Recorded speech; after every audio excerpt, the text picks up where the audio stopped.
नमस्कार दोस्तों, तेजस एकेडमी में आपका स्वागत है। डिक्टेशन शुरू हुआ 3 सेकंड बाद। एक तो केंद्रीय सरकार है जिसके अनेक मंत्रालय हैं, अनेक विभाग हैं, फिर अनेक राज्य सरकारें हैं और फिर कई सरकारी एजेंसियां हैं।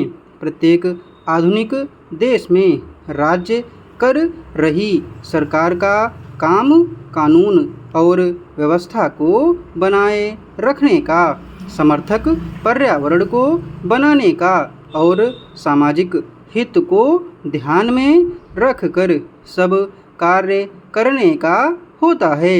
देश में आम धारणा यह है कि सरकार की मौजूदगी ज़रूरत से ज़्यादा है। यह धारणा भी है कि सरकारी कार्यों में कभी कोई वृद्धि नहीं होती। वृद्धि स्वयं सरकार के आकार में होती रहती है। स्वयं उनकी धारणा यह होती है कि उसका काम शासन करने का है, लोगों की सेवा करने का नहीं। इसके अपवाद भी हैं, लेकिन खुद सरकार के भीतर उसके ही ऐसे अधिकारी भी हैं जो इस स्थिति से खुश नहीं हैं। वे महसूस करते हैं कि उन पर बहुत प्रतिबंध हैं।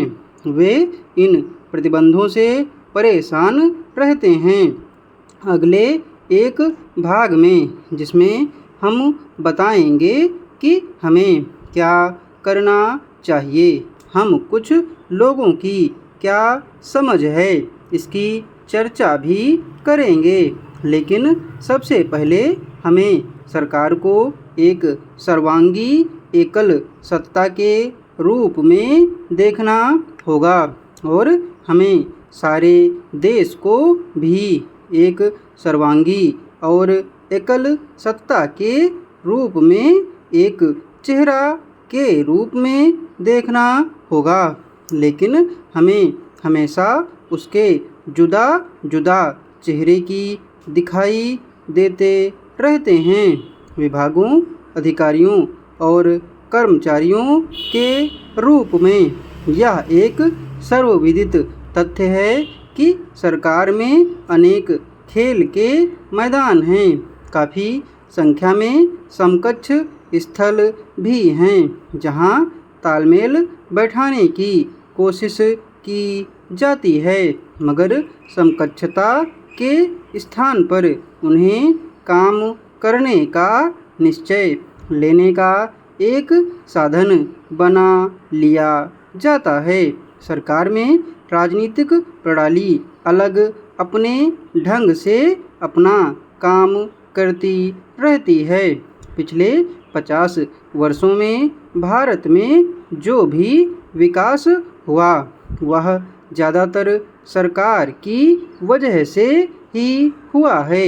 मगर सरकार जहां देश की शक्ति और सामर्थ्य की प्रतीक है, वहां उसकी कमजोरियों की प्रतीक भी है। सरकार ने अनेक अवसरों पर अनेक क्षेत्रों में पहल की है, मगर अपनी अर्थव्यवस्था की नियामक और सुनियोजित प्रणाली में सरकार खुद तो बंधी हुई है ही, उसके साथ दूसरे भी बंधे हुए हैं और उनकी प्रगति भी अवरुद्ध है।